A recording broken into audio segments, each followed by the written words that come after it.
মঙ্গলবারই মহানন্দা নদীর সংলগ্ন ময়দানে পুরাতন মালদার ওসমানিয়া হাই মাদ্রাসার বার্ষিক ক্রীড়া প্রতিযোগিতা অনুষ্ঠিত হলো। বার্ষিক ক্রীড়া প্রতিযোগিতায় বিশেষ অতিথি হিসেবে উপস্থিত ছিলেন মিলনগড় সিনিয়র মাদ্রাসার সুপারিনটেন্ডেন্ট ওবায়দুর রহমান, প্রাক্তন শিক্ষক জার্জিস আলী, স্কুলের টিআইসি মোহাম্মদ সাজির উদ্দিন সহ অন্যান্য শিক্ষক শিক্ষিকা। প্রতিযোগিতায় ছাত্রছাত্রীরা অংশগ্রহণ করে।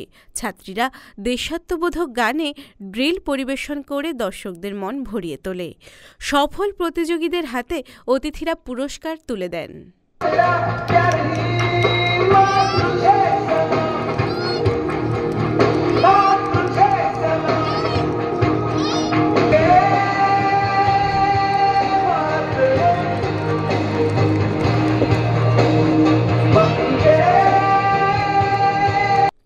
Malda Today।